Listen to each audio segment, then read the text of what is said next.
Sir വേണ്ട, ആരെങ്കിലും അത് ചെയ്തിട്ടുണ്ടെങ്കിൽ അത് വിട്ടേക്ക്. നന്ദിനി സ്റ്റോപ്പ്. ഇതേ എന്നെ നാണം കെടുത്തുന്നതിന് തുല്യ. ഇത് ഞാൻ വിട്ടുകൊടുക്കുന്ന പ്രശ്നമില്ല. രാജോട്ടാ എന്താ സാറേ?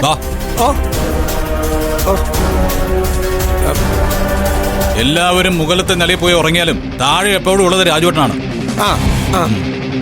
രാജുവേട്ടൻ തന്നെ ആദ്യം കാലെടുത്ത് നോക്ക്. അല്ല സാറേ, ഞാൻ ഇന്നലെ ഇവിടെ കിടന്ന് ഉറങ്ങിയപ്പോൾ രാവിലെ വന്ന് നന്ദിനി മോളാണ് കണ്ണൊക്കെ പൊത്തിയിട്ട് വിഷുകണി കാണാൻ കൊണ്ടുപോയത്.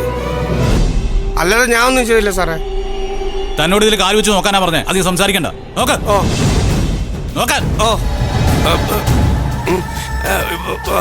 ഈ കാല് വെക്കുന്നു, ഈ കാല് മതിയല്ലേ സാറേ? നോക്കണേ സാറേ, അണ്ടാ കറക്റ്റ് അല്ലല്ലേ?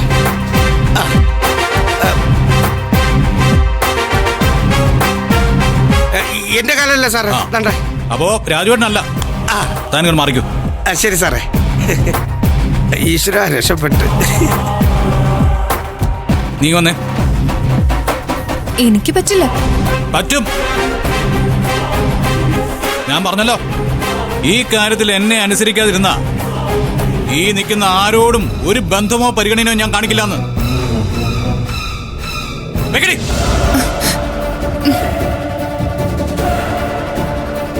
വന്നിക്കൂടെ,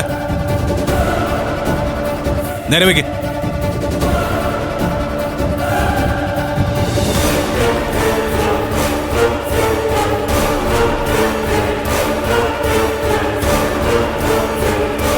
നീ കാലെടുത്തു. ഓ,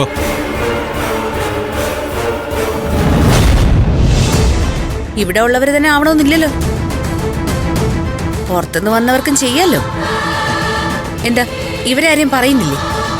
ഓ, അതും ശരിയാണല്ലോ. നന്ദിനി, താനൊന്ന് വന്നേ.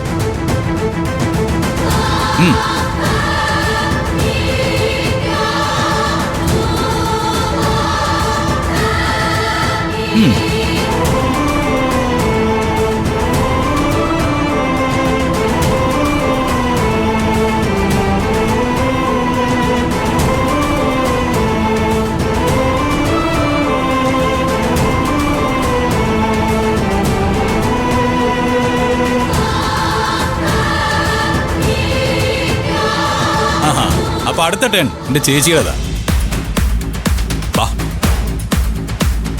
വരാനാ പറഞ്ഞ? ഞാൻ വെക്കില്ല. വെക്കുന്നില്ലെങ്കിൽ അതിന്റെ അർത്ഥം കുറ്റം ചെയ്തു എന്ന് തന്നെയാ. അപ്പൊ എങ്ങനെയാ, കുറ്റം സമ്മതിക്കാണല്ലോ അല്ലേ? അല്ല.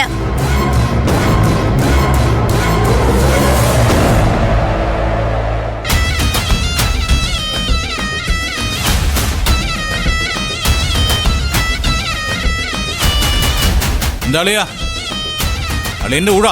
എന്താ അളിയ നോക്കുന്നില്ലേ?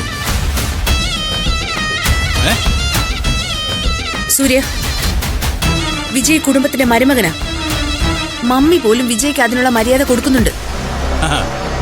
ഞാൻ ആ മര്യാദ കൊടുക്കുന്നില്ല എന്ന് ചേച്ചിയോട് ആരാ പറഞ്ഞേ? പക്ഷേ ഇത്തരം ഒരു കാര്യത്തിൽ നിന്ന് മരുമകൻ ഒഴിഞ്ഞു മാറണമെന്ന് ഏതെങ്കിലും നിയമം പറയുന്നുണ്ടോ?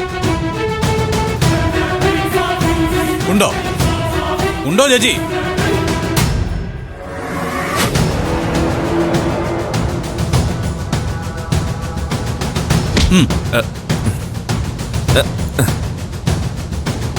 കാല് വയ്ക്ക. കാല് വയ്ക്കല്ല പറഞ്ഞേ.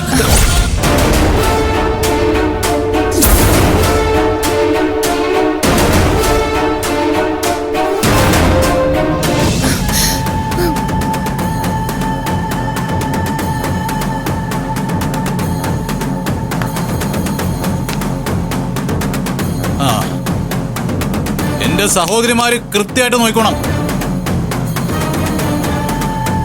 ഈ കാൽപ്പാടുകള് ഒരുപാട് പ്രത്യേകതകളുള്ള ഈ മരുമന്റെ കാലം തമ്മിലാ ചേരുന്നത്. അളിയ, അത് പിന്നെ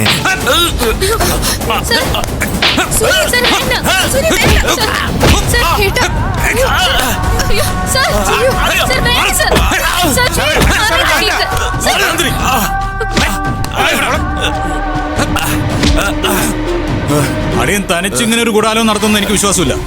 പറ, ആരുടെ പദ്ധതിയായിരുന്നു?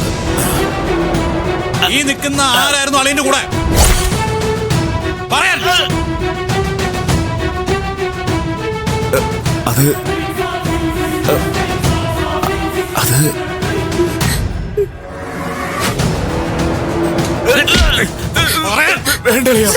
വേണ്ട. ഇന്നലത്തെ ഒരു ഒറ്റ രാത്രി കൊണ്ട് നിങ്ങൾ ഇല്ലാതാക്കിയത് ഈ നിൽക്കുന്ന പാവപ്പെട്ടവരുടെ സന്തോഷമാണ്. അത് ഞാൻ അംഗീകരിച്ചു തരില്ല.